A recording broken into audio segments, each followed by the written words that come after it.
Benfiquista, o que te vou contar agora é daqueles episódios que te faz olhar para o futuro do clube com o coração apertado. Porque hoje não falamos apenas de jogos, de golos ou de pontos. Hoje falamos de decisões. Daquelas que se tomam numa sala fechada, mas que mexem com todo o universo da luz. E tudo começa com um número, 18 milhões.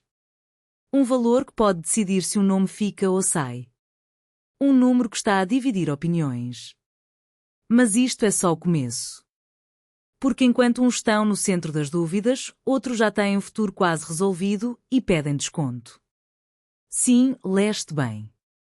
Há quem queira levar um jogador do Benfica e nem se digna a pagar o milhão que está no contrato. Um cenário que já está a gerar desconforto e que mostra o quão desvalorizados alguns jogadores acabam por ficar. E quando achas que tudo já está a arder, há um que vem a público, com coragem, e mete o dedo na ferida. Não fala só de futebol. Fala de injustiça. Fala de vidas. E fala daquilo que muitos sentem mas poucos dizem, que o futebol, às vezes, esquece os seus. E ele não se calou. 3 notícias. 3 rostos. 3 sinais de alerta.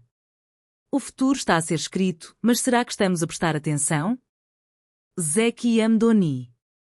O camisola 7 que chegou à luz com estatuto, com golo, com pedigree europeu. Um avançado internacional que prometia resolver problemas no ataque e dar novas armas a Bruno Lage. Mas hoje está no centro da dúvida.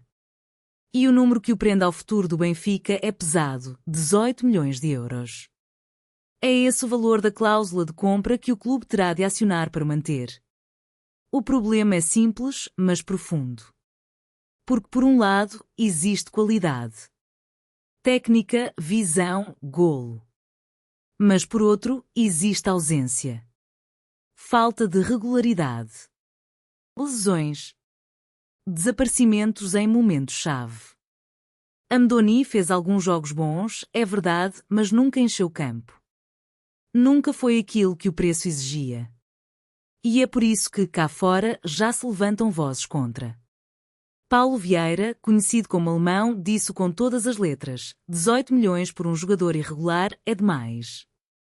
E este tipo de opinião começa a gerar ondas. Porque se há coisa que o Benfica não pode continuar a fazer é errar em compras de alto valor. Ao mesmo tempo, o mercado está fechado como nunca. Os nomes que rendem e estão disponíveis são poucos. E caros. A tentação de manter Amdoni, mesmo com todas as reservas, é real. Porque recomeçar do zero em ano de Mundial de Clubes é arriscado. A estrutura sabe disso. Mas a paciência dos adeptos também tem limites. Amdoni está lesionado. Falhou o jogo com o Braga. E termina a época mais como incógnita do que como certeza. Rui Costa tem uma decisão delicada para tomar. Uma daquelas que pesa nos bastidores, mas que tem eco na bancada. Porque se acerta, é visionário. Mas se falha, é mais um investimento mal feito. E o que torna tudo ainda mais desconfortável é saber que há outros jogadores em situações semelhantes. Outros que o Benfica também quer resolver, mas que os clubes interessados nem sequer estão dispostos a cumprir o que foi acordado.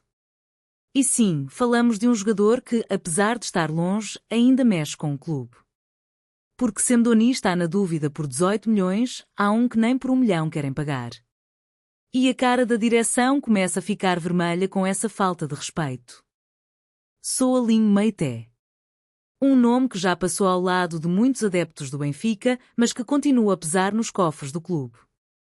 Depois de 2 anos de empréstimo ao PAOK, a esperança era que, finalmente, a novela chegasse ao fim com a venda em definitivo. Afinal, o clube grego já tinha no contrato uma cláusula de compra. 1 milhão de euros. Simples. Claro. Assinado. Mas agora recusam-se a pagar. Nem isso.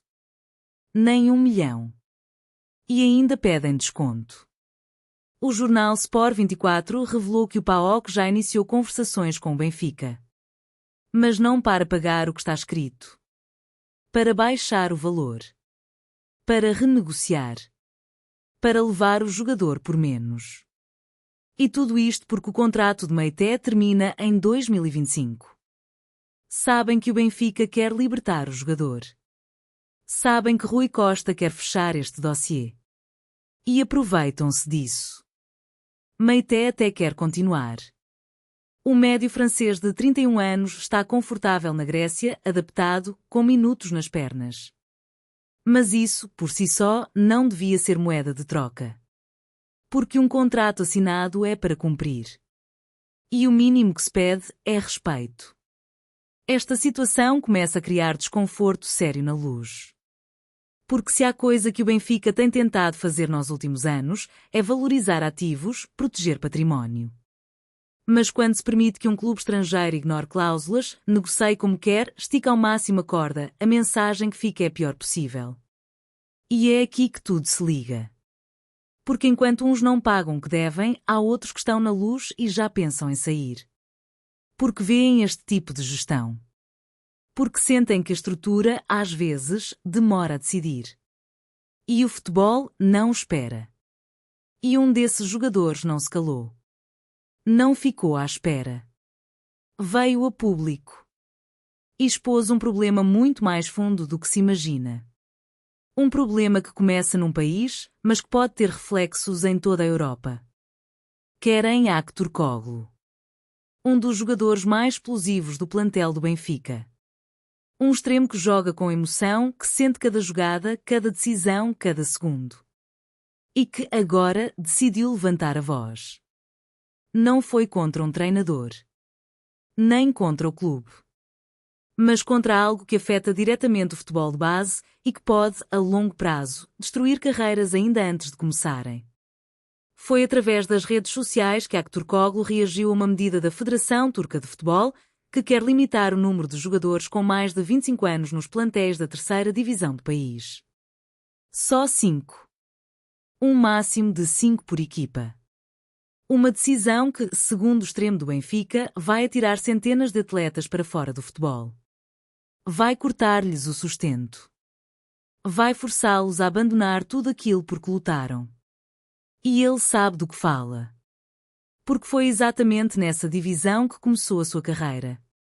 Porque conhece os campos, os clubes, os treinadores, os colegas que ainda lá estão. E sabe que, para muitos, não há plano B.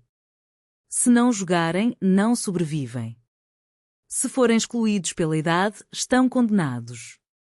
Aktürkoğlu escreveu com coragem. Criticou a decisão. Expôs o impacto. Pediu revisão. Pediu humanidade. Não ficou calado. Não fingiu que não era com ele. Porque sabe que o futebol não se faz só de estrelas. Faz-se de gente que luta no silêncio. De jogadores que querem uma oportunidade. De homens que amam o jogo mesmo longe dos grandes palcos. E tudo isto bate forte. Porque enquanto cá no topo se discutem cláusulas de milhões e se recusam pagamentos de trocos, lá em baixo há quem lute por manter o sonho vivo. Há quem dependa de um contrato de terceira divisão para pôr comida na mesa. E há quem, como Aktürkoğlu, não aceite que essas vozes sejam apagadas. Este tipo de atitude mostra caráter. Mostra liderança. Mostra que, às vezes, os craques não se destacam só pelo que fazem com a bola nos pés, mas pelo que dizem com o coração. E para um clube como Benfica, que vive da paixão, da entrega e da identidade, ter alguém assim no plantel é ouro puro. Comenta aí em baixo, o que achaste da posição de Aktürkoğlu? Concordas com o que disse? Like, sininho e subscreve. Porque o futebol não é só o que se vê nas câmaras. É o que se sente nas entrelinhas.